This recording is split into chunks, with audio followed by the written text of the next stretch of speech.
గ్రామాల్లో ఒకనాడు ప్రసిద్ధిగాంచిన జంగం కథలే నేటి బుర్ర కథలు. జంగాలు వీరశైవులు కావడం వలన కథలన్నీ వీరావేశంతో చెప్తారు. బుర్రకథ ఫణితులు చాలా ఉత్తేజకరం, ఉద్రేకపూరితం. నవరసాలు కథావిధనంలో మిళితమై ఉన్నాయి.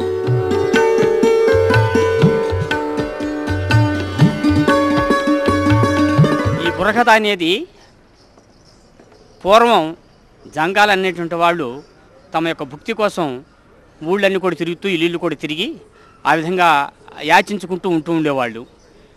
కాలక్రమేణా ఇది ఒక చైతన్య రూపంగా కమ్యూనిస్ట్ పార్టీ దీన్ని ఆదరించాలనే ఉద్దేశంతో ముందుకు వచ్చి ఆంధ్ర ప్రజానాట్య మండలి ఆధ్వర్యాన బుర్రకథలు, నాటికలు కూడాను ప్రజల్లోకి తీసుకువెళ్ళి ప్రజలను చైతన్యపరచాలనే ఉద్దేశంతో ఈ ఆంధ్ర ప్రజానాట్య మండలి నాయకత్వాన వీటిని వెలుగులోకి తీసుకురావడం జరిగింది.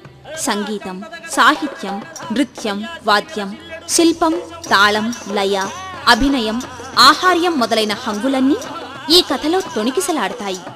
దీనిని తెలుగు జాతి కళారూపకంగా చెప్పవచ్చు.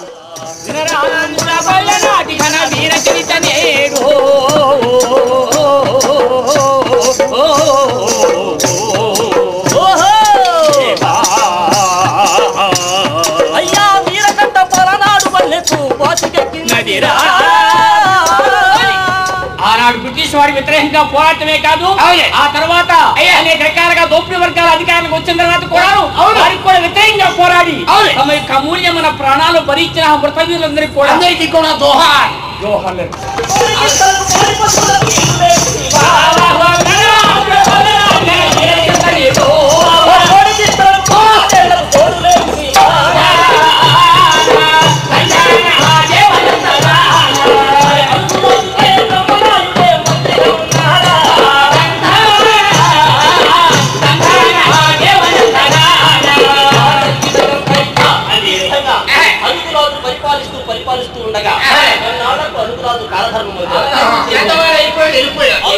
అందువలన ఆయన పెద్ద కుమారుడైనటువంటి నలగామరాజు పట్టం కట్టి నలగామరాజు